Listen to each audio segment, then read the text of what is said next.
I met a girl in Satara district. She was probably in the ninth or 10th grade. She wasn't wearing glasses. She had a prescription -2, -2.5. And I asked her, why are you not wearing glasses? She said, because if I wear glasses, I wouldn't look pretty.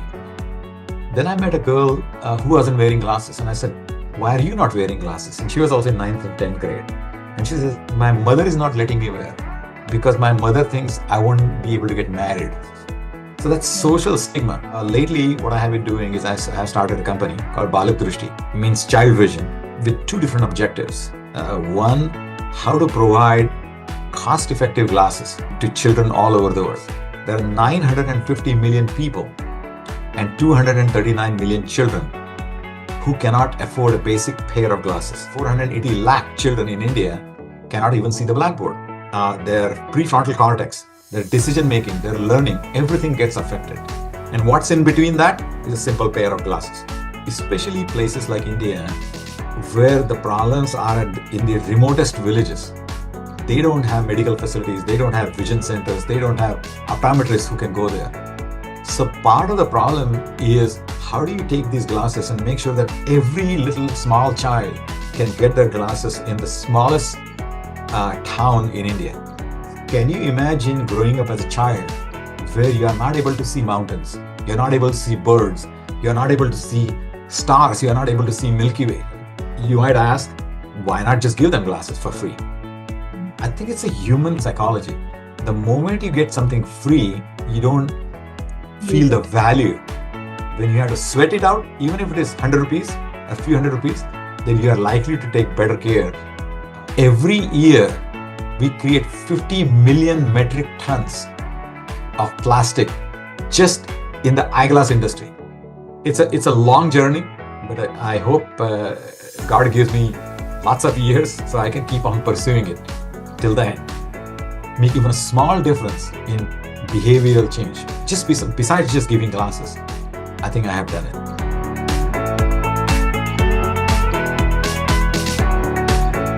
Welcome to WhatsApp Pro. Our guest today is Sandhi Bhide, a visionary leader who blends technology and compassion. As CEO of Balak Drishti, he is on a mission to create brighter futures for visually challenged children in India. He is also an investor, advisor, and a driving force behind several innovative ventures. From driving innovation to empowering communities, Sandhi's journey is a masterclass in purpose-driven leadership. Please welcome Mr. Sandhi Bhide.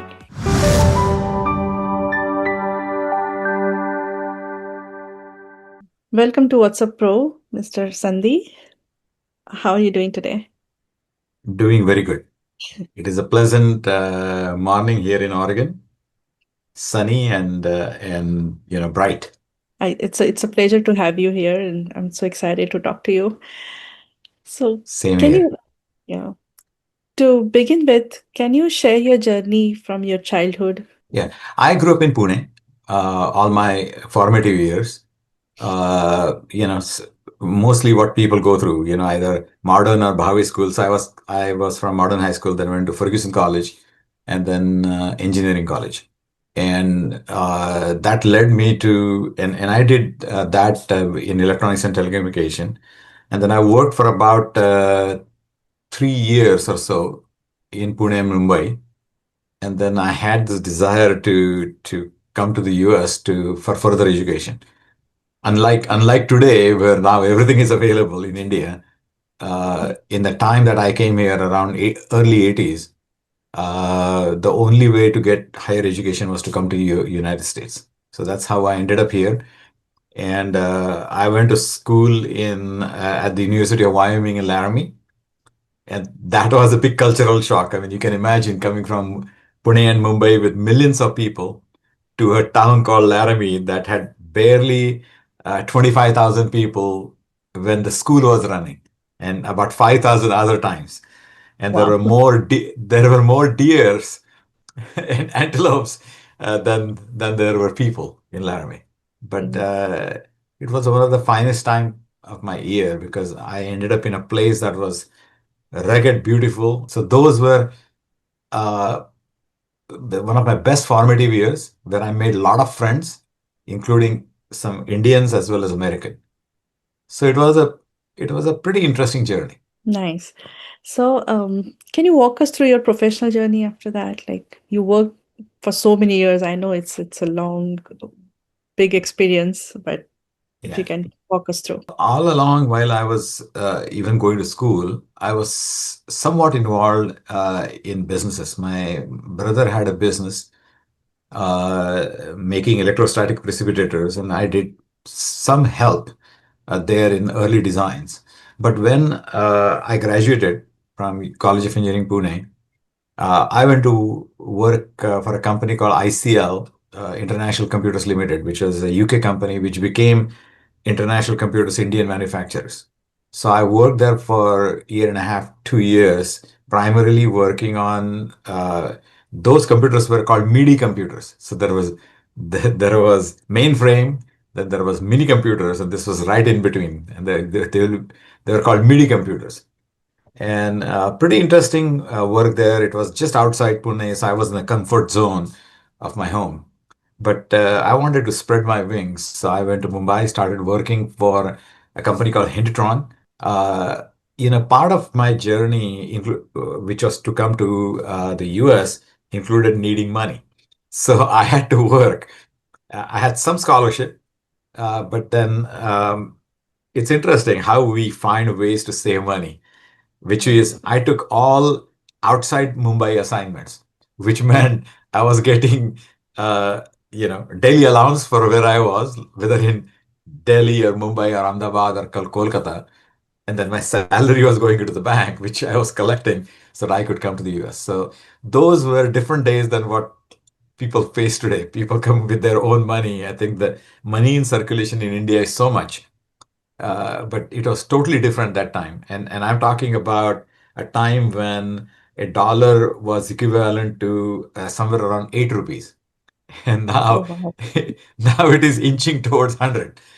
Right. So So, what year was that?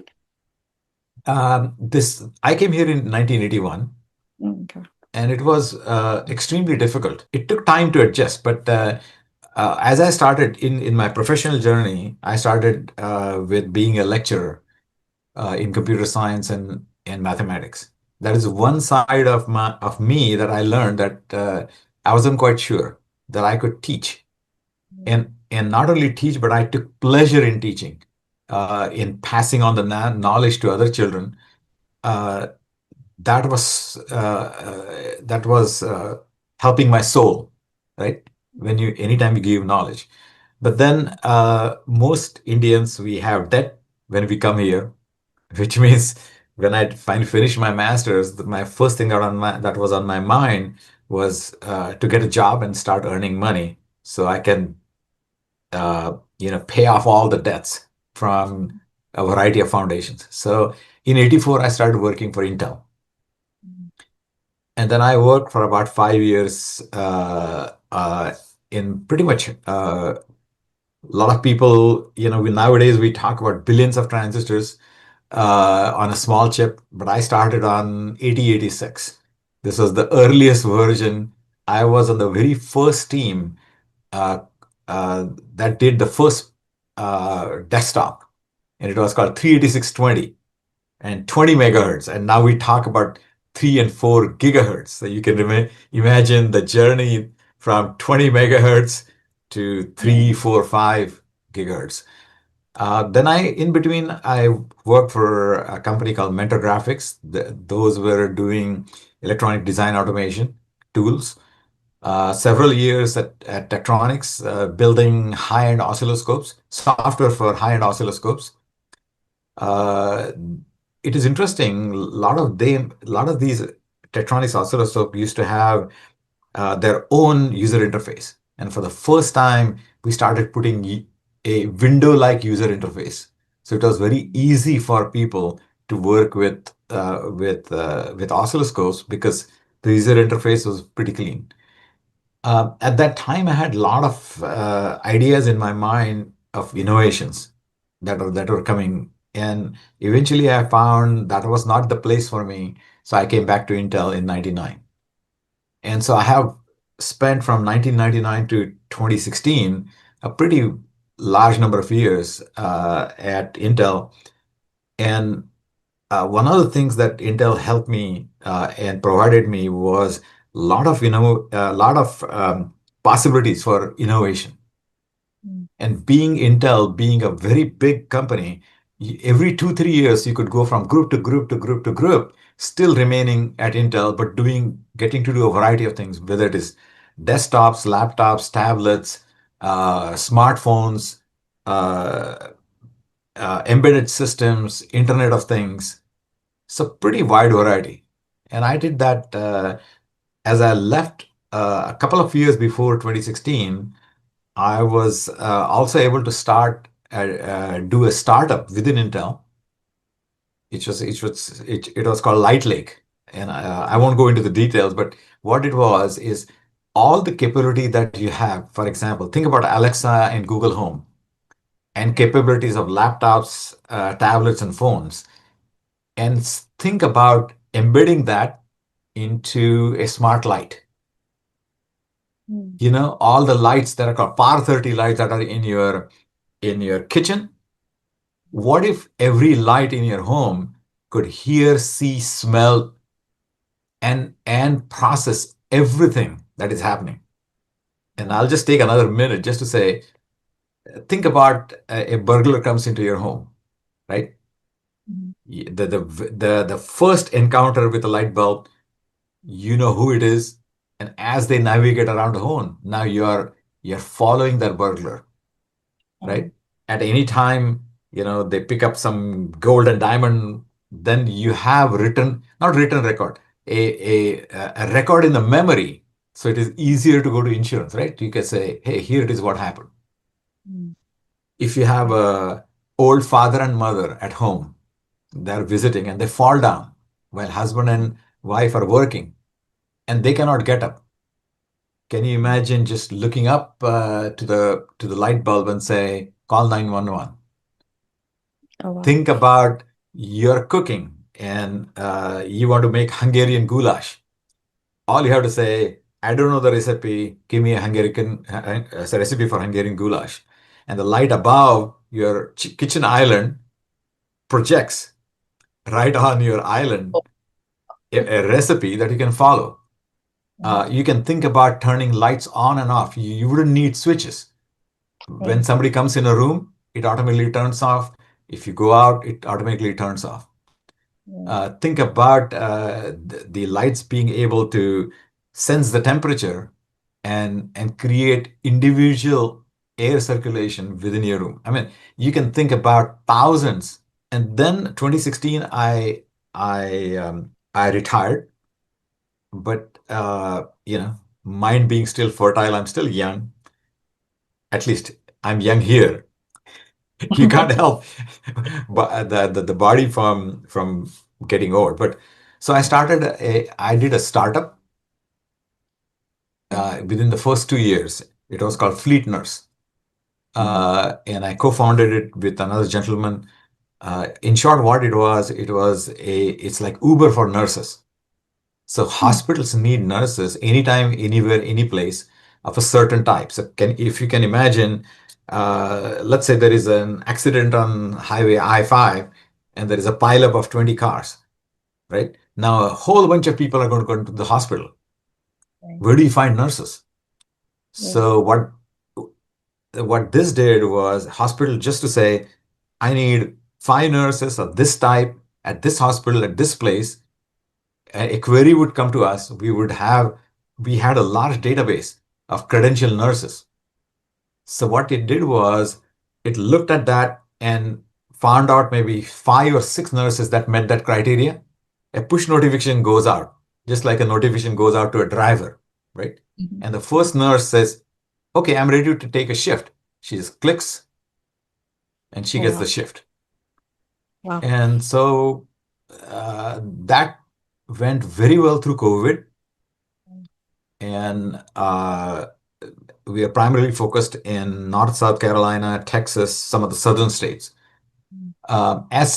As we progress past COVID, what happened was the gross margin started becoming less and less. So we split the company. Now we are focusing on the technology platform, and we are looking at licensing the services platform to somebody else. And you can imagine once you have a platform, and if you are catering nurses, now you can cater, flight attendants. You can Right. cater the same platform and use it for roofers. Right. So that's what I did. And then lately, what I have been doing is I have started a company called Balak Drishti. Mm. Uh, means child vision with two different objectives. One, how to provide cost-effective glasses to children all over the world. Just to give you quick statistics, there are 950 million people and 239 million children who cannot afford a basic pair of glasses. And in 2025, that's ridiculous. I mean, a simple pair of glasses, they should be able to get. But Mm. 1/7 of the population, or 1/8, whatever the current number is, but that population cannot afford. Now, Mm. I'm from India, and India is the most populous country in the world. So that number translates to 100 million people who are not able to see. Mm. And out of that, 48 million or 480 lakh children in India cannot even see the blackboard. By the way, these kids who are not able to see the blackboard, there is enough statistics to show that they lag behind the class 3 times. Their motor skills, their prefrontal cortex, their decision making, their learning, everything gets affected. And what's in between that is a simple pair of glasses. Mm. You provide them that, and you're so this says not only related with uncorrected refractive error, or what I call URE, but it has an educational impact. Yeah. And especially for girls and women, it has, besides just getting educated, there is also about it also connects them to dignity, having self-confidence, uh, and it's very important for that, especially for young girls as they grow up in India. So it has a cascading effect, Mm. starting with a simple pair of glasses. If I may add, you go to say start walking on Karve Road in Pune and start going to retail shops, you will find glasses that frames are 3 or 4 thousand rupees, lenses are 3 or 4 thousand rupees, so they are 7 8 thousand rupees. Mm. If you go to maybe Solapur or Sangli, a little outskirts small town, that price might come down, right? The interesting part of that is what I'm trying to do or would like to do. My vision is to bring that price between 500 to 1,000 rupees. Oh. So in dollars, it is $5 to $10. Now, these frames, I bought them at Costco. Costco is supposed to be the cheapest place. Yeah. Even there, they cost it somewhere between $250 to $300. Mm. Now you might say, Sandhi, hey, why do they cost so much? Because think about it. If you go to Costco, you will find prices from about $200 to $600 and $700. Mm. And I look at that. I have a PC. I come from a technology world. Today, I can get a PC that has a microprocessor with 5 billion transistors, 1 terabyte disk, 4K screen, and still below $500. So the Wow. whole laptop is $500 with so much technology. And this is hardly any technology. Unless you are looking for titanium and rhodium and some, but pure And plastic some glasses cost nothing. brand names are also attached to it. Brand Some. names, but I'll tell you, there are two companies in the world, Luxottica and SLR. Yeah. They own top 40 brands in the world. Gucci, especially brands that women like. Gucci, Yeah. Oakley, Ray-Ban, Dolce Gabbana. Mm. Their markups on those high ends are 100x. Mm. Yeah. And on regular glasses, their markups are 20 to 30x. Now, I'm not against making money, but there is on the spectrum, there is reasonable amount of making money and there is filthy amount of making money. Because Yeah. considering that there are 950 million people who cannot see, I think companies also have a social obligation to the Right. society, especially when the statistics is this level of high numbers. True. And that is why I'm motivated to do this startup. Um, if I may add one more, if you look at the entire journey of glasses from producer to consumer, when the glasses are produced, there are probably 5 or 6 links in the chain. There are wholesale dealers, there are logistics providers, there are distributors, there is retail, Mm. and everybody is taking, putting their dollars in. So the end user price is high. What I would like to do is go from producer to consumer in one step, Mm. eliminating everything, every link in the middle. So that's Mm. number one. The second thing is, especially places like India, where the problems are in the remotest villages. They Mm. don't have medical facilities, they don't have vision centers, they don't have optometrists who can go there. So part of the problem is, how do you take these glasses and make sure that every little small child, boy or Yeah. girl, can get their glasses in the smallest town in India? Mm. It's very easy to do things in Pune, Mumbai, Bangalore, but you have to think about the lowest portion on Maslow's hierarchy, right? The what I call people. I mean, United Nations calls it anything below $2,000 per annum. It's Mm. considered below poverty, and there are several billion people. I mean, half of the world's population is below that. So the question is, how do people get educated, and how do we move them into the middle class? Well, one of the things to do is educate them. And how do we educate them? Is to give the means to the poor people so that they can uplift themselves into the middle class. And eyeglasses is one way. It might seem simple, but that's one way to get them educated so they can uplift themselves. So tell us more about Balak Drishti. How does it work? By the way, before I go there, I just wanted to bring to people who who don't have who don't understand the pains of a blind person. Awesome. Yeah. So I'll just bring two things. One, just do an experiment. Take a handkerchief at your home, right? Fold it 2 or 3 times, put around your eyes, and within your own home, see how well you can navigate. You'll be surprised that your own home, which is everything is familiar, where where table, chairs, everything is. I Yeah. bet you after 10, 15 minutes, you'll get frustrated and you'll pull it off. Now imagine a person who has to navigate years after years, days after days, weeks after weeks without vision. The second thing is, uh, the reason why I'm bringing this up, because it's very critical. Can you imagine growing up as a child where you are not able to see mountains, you're not able to see birds, you're not able to see stars, you're not able to see Milky Way? So, Mm. besides just getting basic education, how do you expand their mind viewpoint, right? Mm. I think our viewpoint of world and life increases.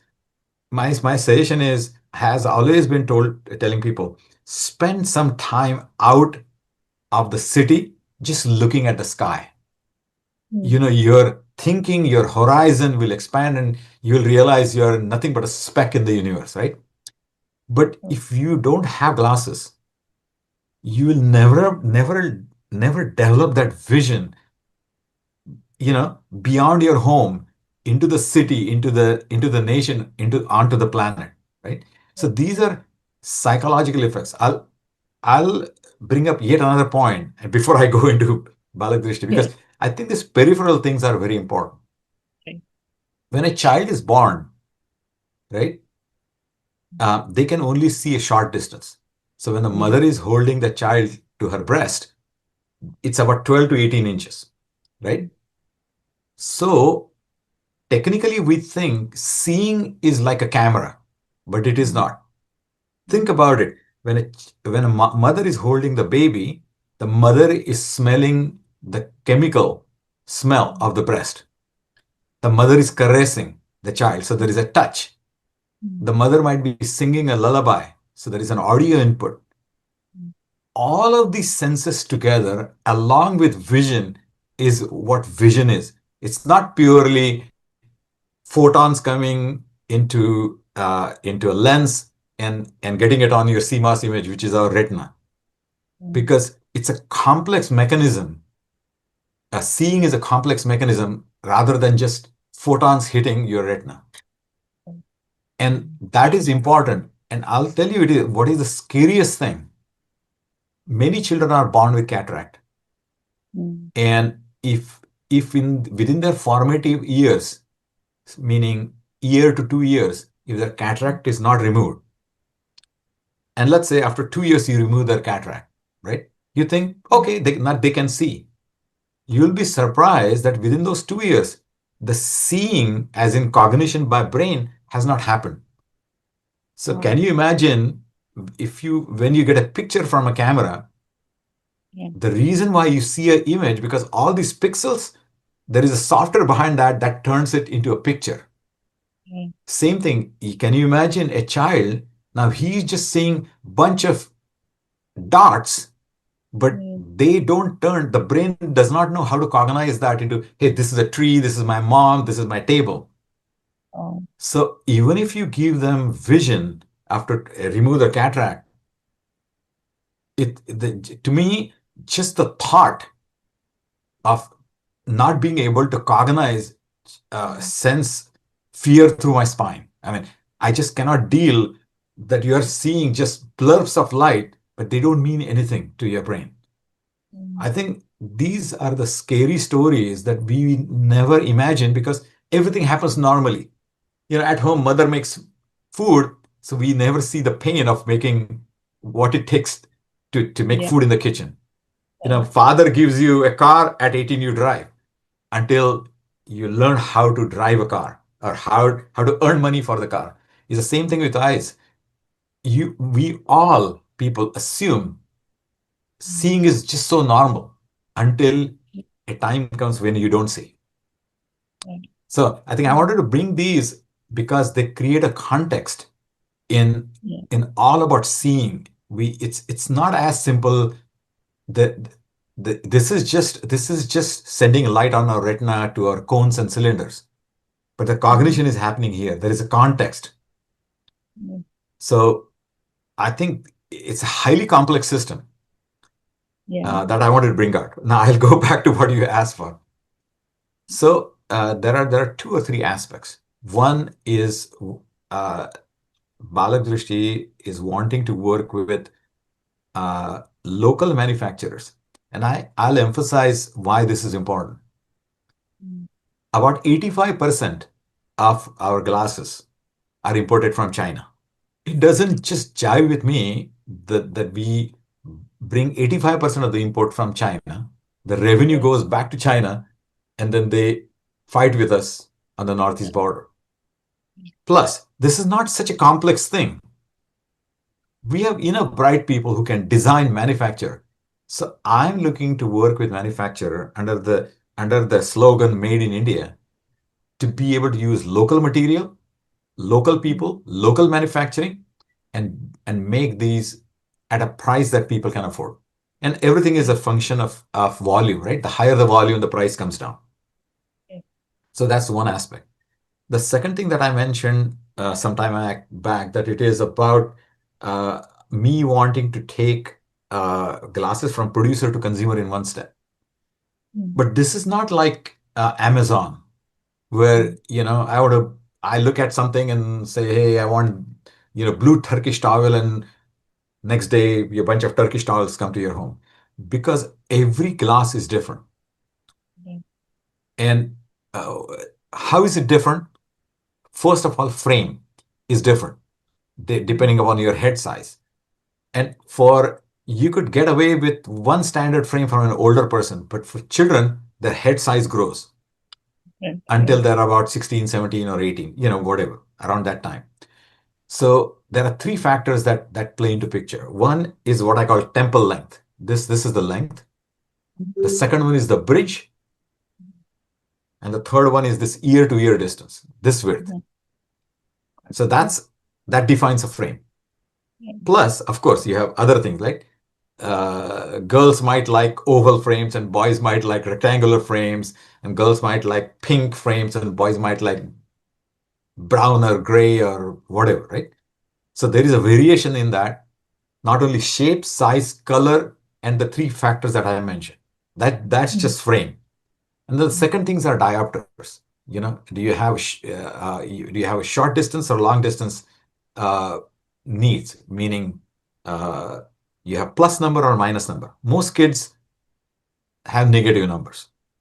I'm mm, just giving generalization. So you go from 0 to about -10. That means you have severe problems when you are. But most children fit into maybe 0 to -2. okay. Older Long distance. people, long distance. And then, or Mm, as you get older, you need glasses to be able to read. And those are positive. right. So going one step below, there are three things that matter for lenses. Mm, Actually, many, but let's start with three. So the three things are: do you have a spherical number in your mm, prescription? mm, And spherical just means your eyeball is perfectly spherical. So no matter which way you look, it's the same diopters. mm, But many of us have astigmatism. Many meanings we have a cylindrical. You can imagine. So the eye is not perfectly round. It's more like an egg, if you want to call. mm. Like And oval. it might be rotated. So there is an axis component, right? So the lenses are different from perspective of a spherical, cylindrical, and axis. Mm, mm, The other thing is, depending upon uh, whatever, there are probably half a dozen different types of lenses. Plastic being the most cheap. Then you have, uh, you know, high refractive index lenses. mhm, You have polycarbonate. I mean, there are all kinds, right? So the cheapest is plastic lenses and plastic frames. mm, And for those who never had any glasses at all, this is a perfect combination. Either polycarbonate is nothing but plastic. So mm, either that or plastic, polycarbonate or plastic, and the right size of the frame. mm, So if you think about producer to consumer in one step, how do you achieve that? yeah. So I have been working with a few hospitals, and I have their 5 years worth of data Mhm. Yeah, details. of children and adults from all ages. So just one such data, 5 years data has probably 250,000 records Wow. of boys and girls of different ages. So there is gender, there is age, there is all these three things I mentioned: spherical, cylindrical, axis. So this is a very rich data set just from one hospital. Wow. So so what I can do is now I can slice and dice the data in Mm, any which way or form that I want to. mm, So think about if I'm going to go to a district in, say, Satara district, and there might be 1,000 children that I want to screen. mm, Normally, what I get is an Excel spreadsheet that says, here are the boys' names, address, phone numbers. Phone numbers means their parents' phone numbers, and their ages, what grade they are in, and their gender. mm, So when I get that information, I look at my past data and say, what is this target group of children going to need? How mm, many frames of this shape and how many lenses of this diopter, how many of minus 0.25, how many of minus 0.5, how many of 0.75. So I have a distribution based on mm, diopters. So the idea is to pre-order them and mm, deliver the stock directly to the hospital, directly to the schools. Now, you might ask, why, Sid, why do that? Why don't you just give them a voucher and say, here is your prescription, go to a vision center and get your glasses? mm, I'll tell you, the conditions in India are so tough. We don't yeah. realize it living in this developed country or living in Pune, Mumbai, and Bangalore. Most people do not have an idea what it is to be on at the ground level in a very small village. Um, the past experience, by the way, has showed us that if you uh, if you screen about 100 children, somewhere between 25 to 30% are going to need glasses. Mm. And today, what we do is we give them a voucher and say, hey, here is your prescription. Go to a vision center and get your glasses. The surprising thing is only 3 to 5% kids actually end up. So 100 people tested, 30 people, let's say 25 to 30% kids have need glasses, and only 3 to 5% end up going. Wow. So I started thinking, why is that? And as I started scratching the surface, I found number one, of course, the glasses are expensive. As a percentage of parents' daily wages, it's a large amount. The second thing is that the parents are working in the field or maybe in a brick factory, right? Laying bricks. Taking a day off or half a day off to take the child to a vision center equals to a loss of their daily earnings. That means they don't eat that day or only eat half. Yeah. And and that just hit me. And I said, oh my God, Mm. uh, they maybe they do want to take their child, but they are Mm. not able to. Uh, so one of the things that I decided for Balak Drishti was part of the reason why I wanted to deliver the stock right there and then in the school is you check them, you test them, and if they have a prescription that shows they need glasses, then you tell them sit on the bench and you ask them which of these frames do you like. They pick a frame, we snap in lenses, we fit them in, and they walk away. Oh, So wow. the idea is not letting them travel, just give them. The old say goes, right? If mountain cannot go to Muhammad, then Muhammad has to go to the mountain. So this is way the two interesting things in India again. I found, in spite of all the poverty, internet is everywhere. Indian government has done a phenomenal job. You may not get the hi-fi speeds, but you Yeah. still get a connection. Yeah. Another interesting thing is, however poor villagers might be, at least one of the parents has a smartphone. Right. The third thing is digitization. Mm. I think everybody, you might have seen in India, you go and you want to buy cilantro, all you have to do is buy cilantro and they will give you a QR code and you Right. pay everything. Nobody exchanges money anymore. Yeah. So the idea was you give them glasses and and and by the way, all their earnings go directly to the bank nowadays. Mm. So Yeah. all you have to do is, hey, can you pay by using one of the digital applications, Yeah.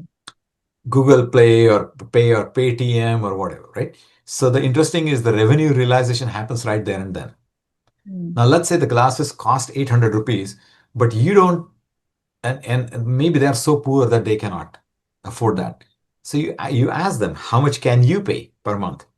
And if they say 100 rupees, then you put them on a microfinancing platform Mm. of 100 rupees per month. And you might ask, why not just give them glasses for free? Mm. I think it's a interesting human psychology. The moment you get something free, you don't feel Use the it. value. When you have to sweat it out, even if it is 100 rupees, a few hundred rupees, then you are likely to take better care of your glasses. The Right. other interesting thing is now we talked about, you're asking what Balak Durshi does. So there are two parts. One is just the physical aspect of giving them glasses, which I described. Mm.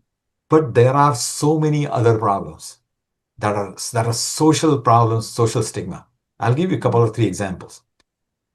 One is a horrible problem.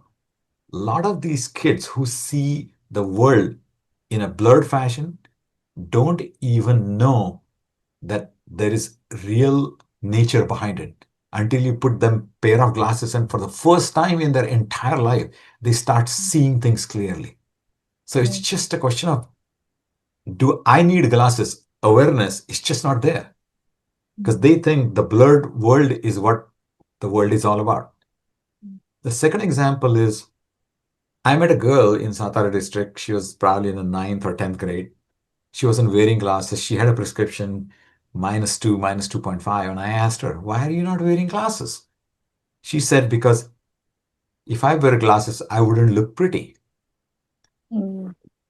And I'm a man and I'm not a teenager. So I cannot feel what it is being a girl in teenager years. But I looked at that and I said, what does that have to do with looking pretty?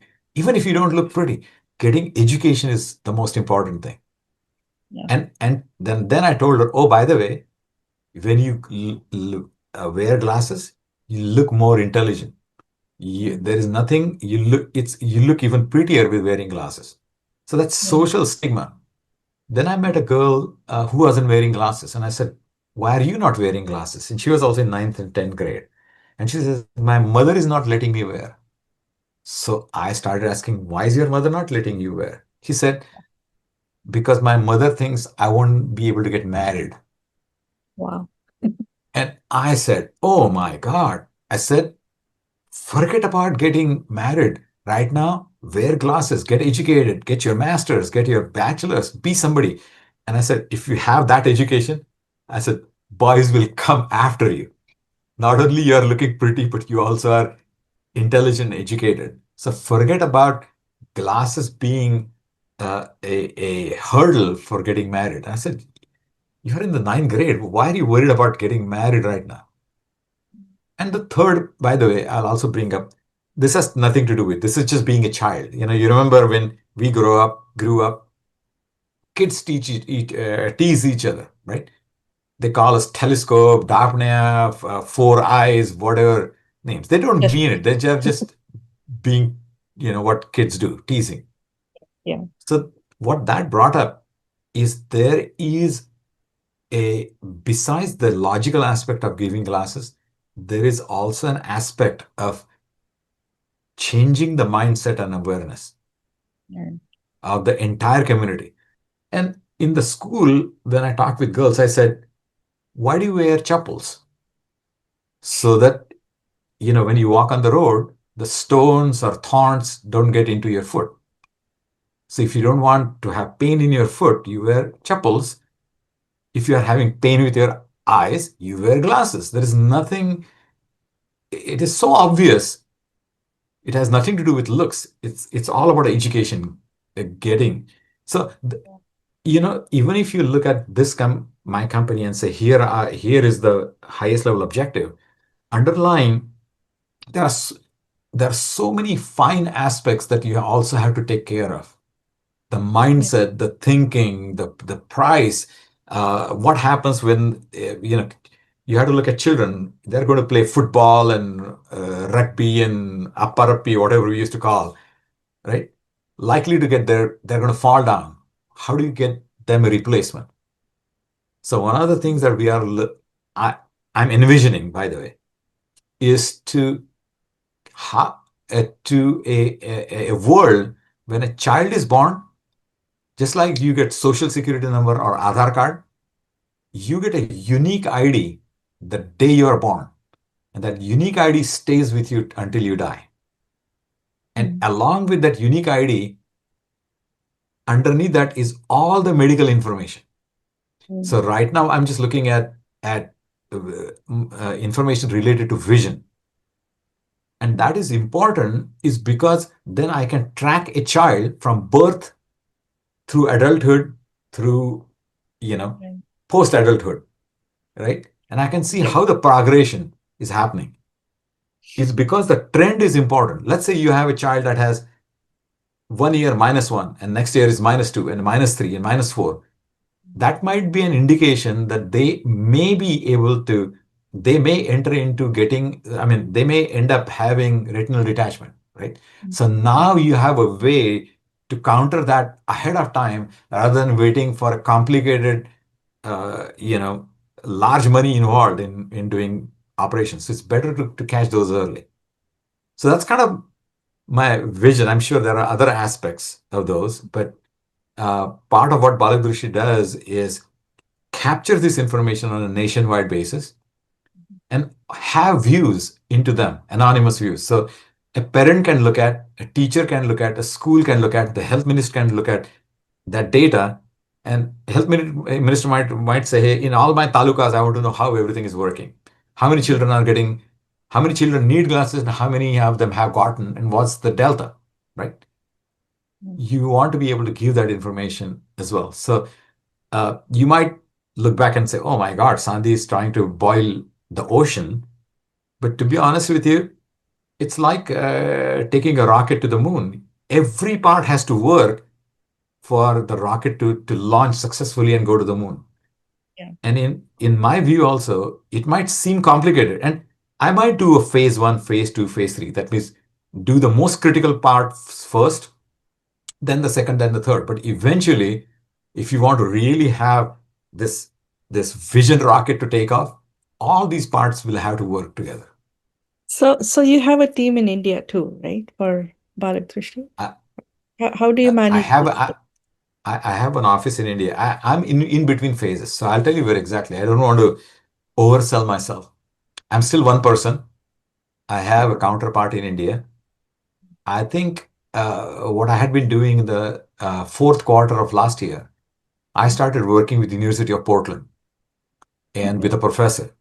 And there are I think 5 or 6 undergraduate student groups and 5 and 6 graduate students. And I gave them this problem saying, here is a large data set. How do you derive statistics? Can you put an artificial intelligence wrapper around it? Mm. And so they did some preliminary work, and the results are very encouraging. Right. Encouraging means this is viable. This is not just theory in the ether, but this is likely to work now. So there is a lot more teeth into it. So I'm at a stage where I'm talking to foundations. I'm talking to angels, venture capitalists, and if there is anybody in your audience who cares about social issues, especially, I mean, think about it, right? If you have a broken leg, right? I wish nobody would have, but if somebody, they can still get educated, they can still sit in front of TV, they can still eat, they can still go on over a ramp into a church or a school.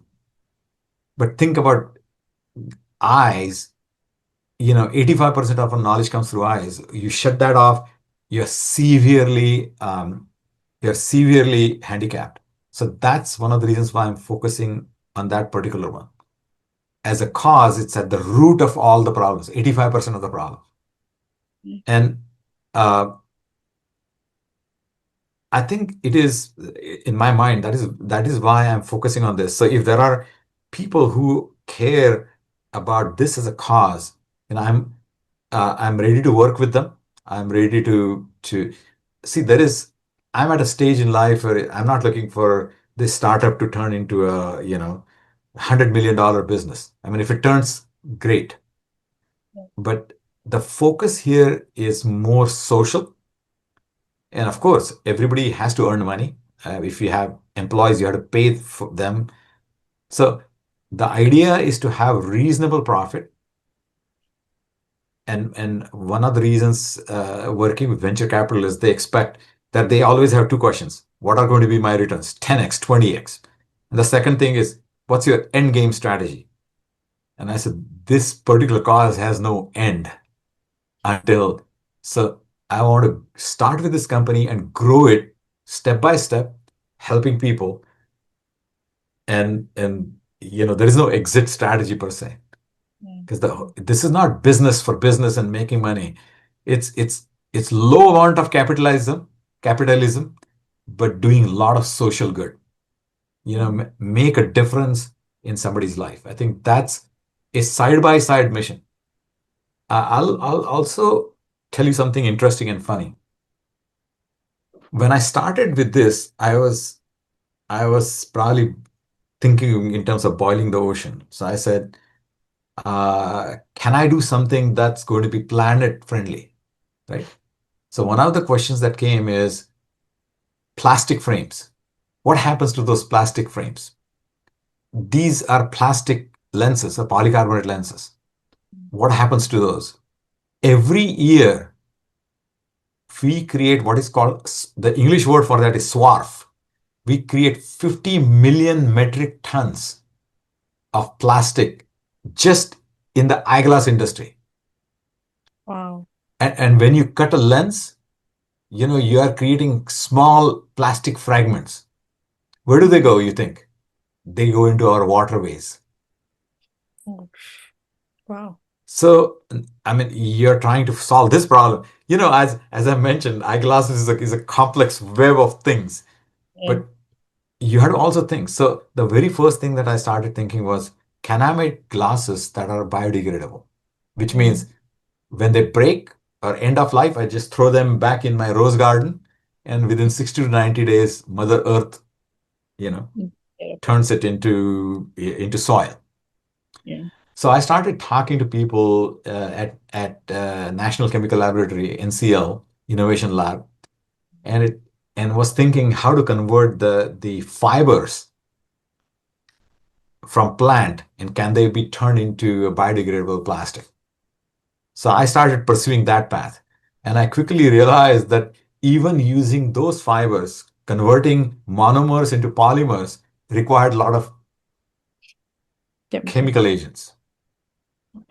So I started looking at the central portion of a banana tree.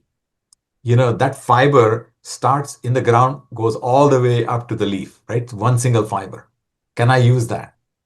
Mm. And I found companies in India that are making glasses out of jute, and Mm. they're making glasses out of discarded jeans. Mhm. Oh, wow.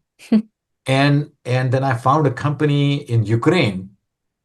They are making glasses, making frames out of coffee grounds. So Mm. baristas, what happens after we take our latte? They just go bang, bang, bang into a dustbin, and they get either used as a fertilizer. But you can take those coffee grounds and make and put some binder in it, so that you Mm. can create frames Wow. out of coffee grounds.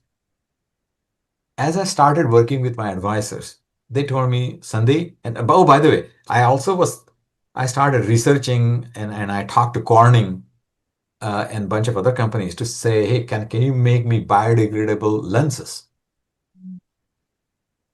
You remember in our early childhood, the lenses were actually made out of glass Mm. when we grew up. Our parents used glass lenses. Yeah. And then we turned into plastic and polycarbonate simply because they're heavy. The plastic and polycarbonate has a higher refractive index. They're scratch free. When we bump into something, they don't create splinters like in glass, they don't create splinters in thousands of numbers, right? They just have two or three breaks, and it prevents your eye from getting hurt. But today, the glass technology and chemistry is so well known that you can, hey, I want this type of glass, and the chemistry and science, so that you can put the ingredients in such a fashion that it creates a specific type of glass. But I think what I heard from them was there was not a whole lot of business. It wasn't a good business case. It made planet-wide sense. Anyway, as I was pursuing and going through the journey, my advisors told me, Sandhi, I think you are taking too many things. The first and foremost important things, even if they are plastic, get the glasses on children's noses.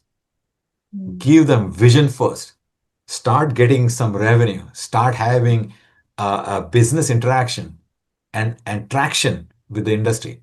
And as you start earning profits, then use those profits and turn them into R&D to do all the fancy things that you want. So Yeah. I am at a stage where I have backed off. I mean, all the research is documented what I want to do, but I have backed off from that, and I'm at a stage where I'm saying focus on the problem, even if it is not earth friendly. Giving eyesight to people with uncorrected refractive error is priority one. Yeah. Fulfill that, and then start looking at fancy things. So that's the Yeah. stage I'm at. So to just summarize for this, I am trying to work with Indian manufacturers who are willing to produce with local material, local human resource, and your local manufacturing. Mhm. The second thing is I would like to work with foundations or family offices or angels.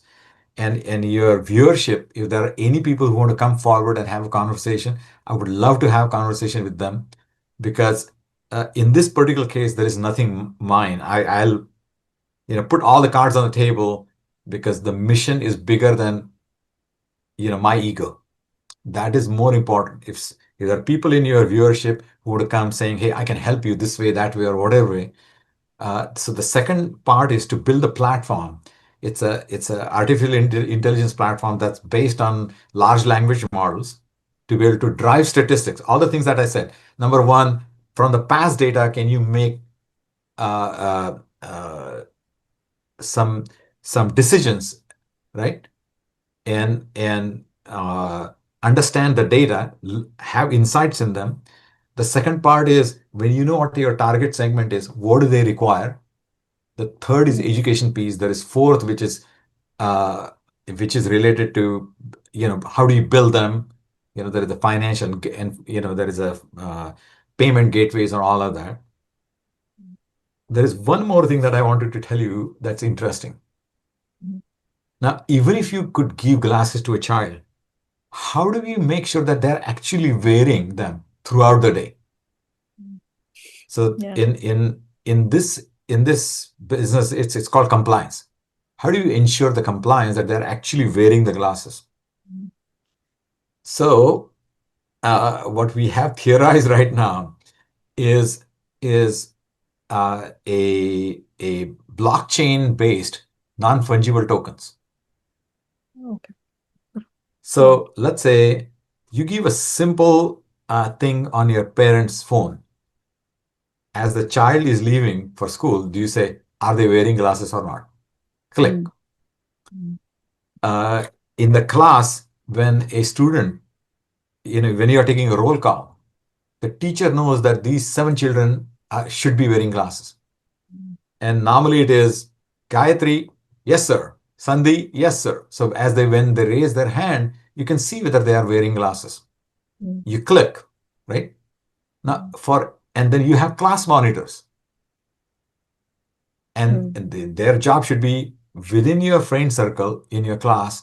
Their job is to see once a day if their friends are wearing glasses, right? And Mm. every time, think about it. Every time you make an entry, you get 5 tokens. Mm. Let's say over the month, 30 times 5, you have 150 tokens. Now you Mm. can turn those tokens into something. You get 150 tokens, you get a Cadbury chocolate, or you Yeah. get pencils or pens or notebooks or whatever, right? Now there is an incentive that you create for all the ecosystem players to focus on that child, right? The child is in the center, the parents are looking at that, the class monitor is looking at that, the headmaster is looking at that, the teacher is looking at that. And for doing that extra, going for an extra mile to make the clicks, you make it worthwhile for them. Right. Right. And then, which would How does- lead Yeah. at the That, end, sorry, sorry to cut you off. That made me think my little one, who's like 5 years old now, he has glasses, but he never wears it. So I like this idea of token and giving him some incentive. So I may use it now at home that's too. very nice. And eventually, every year we have annual social gathering, right?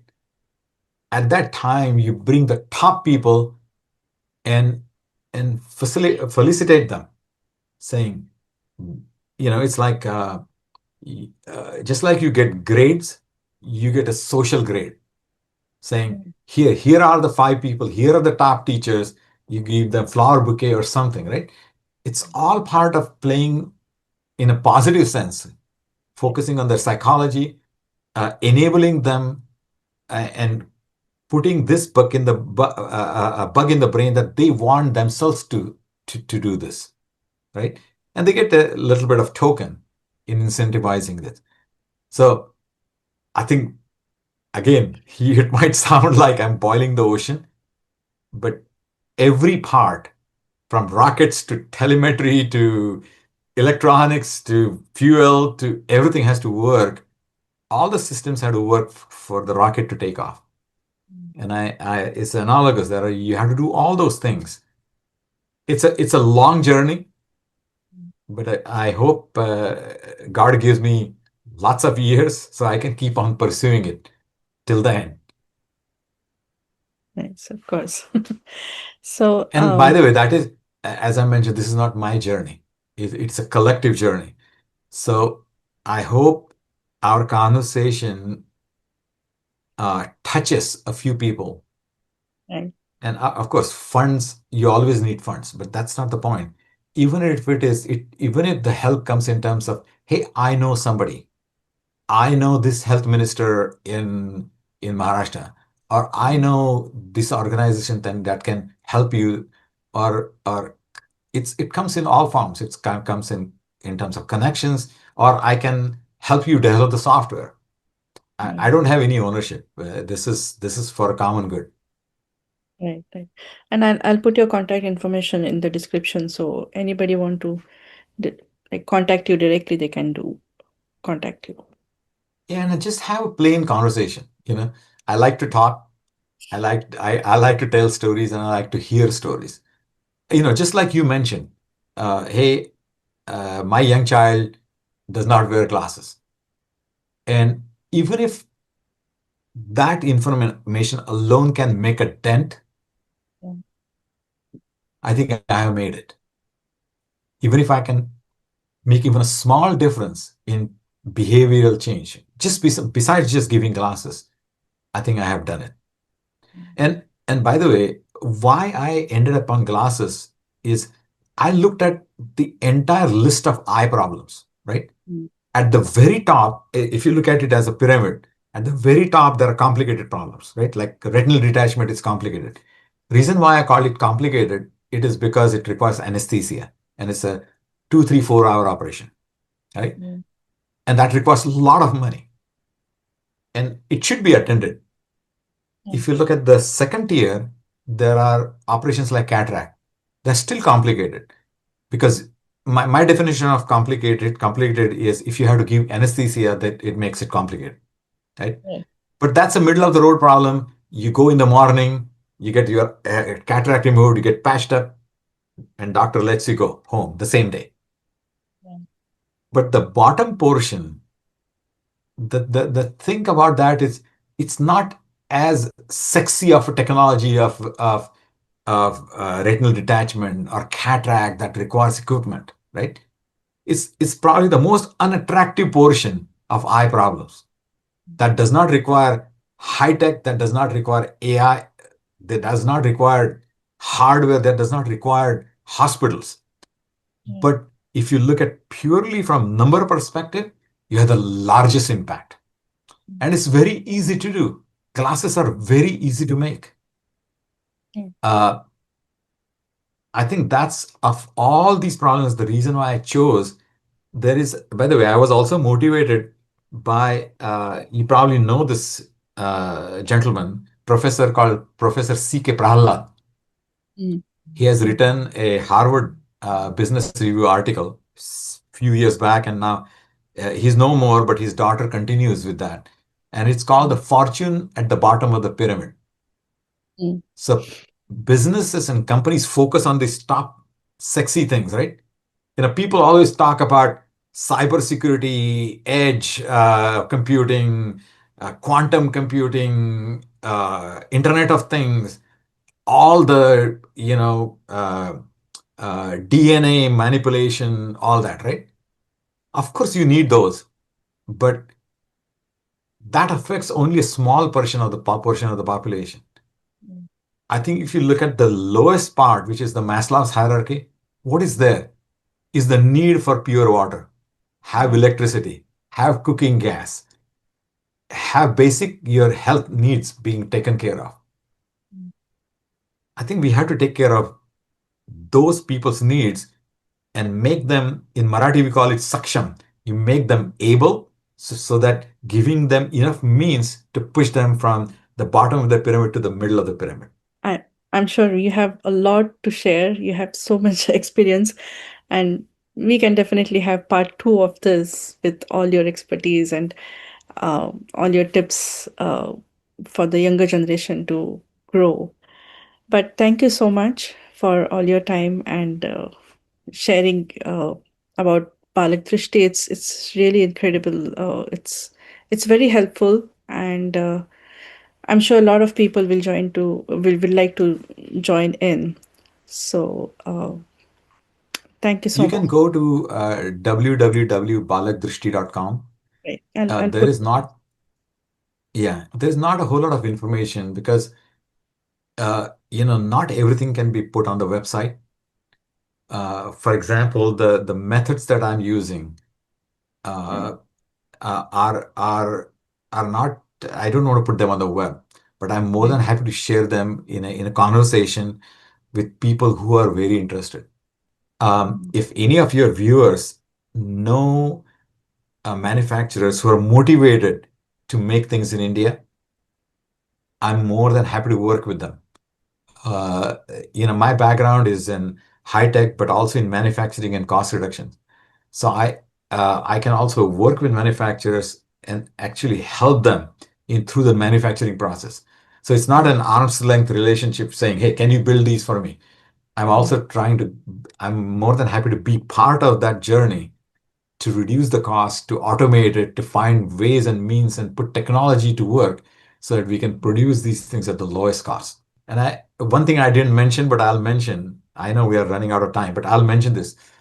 So in 20, I'm a Bollywood singer. Mhm. And so I said, how can I put this faculty of mine and put it to good use? So in 2012, I started a music group called Sur Aur Saptak. And you can look at suraur.saptak.com. And so for the last 14 years, we have been performing in Portland. And all the money that we earn there goes to 8 hospitals in 6 states in India. And over the last 14 years, we have generated over north of $550,000. So over $500,000. No, absolutely. This is very touching, and it's very important that everybody should join the wave. And but again, thank you so much for doing all this great work and sharing your experiences with me. Gayatri, and thank you very much. I want to thank you for giving me this opportunity to be able to share my thoughts in your help in bringing this out, not for my fame, but for the cause that's more important, right? You may as well have tomorrow somebody else's face talking to you. I think the cause is very important, and I want to thank you for being part of that journey. Hearing me out, asking questions, and giving me the chance to share my thoughts and feelings and my journey with you. I feel fortunate that I have you to be able to talk to and express all of what I had to say. So thank you so very much. It means a lot to me, and I truly appreciate it. It's my pleasure to have you here.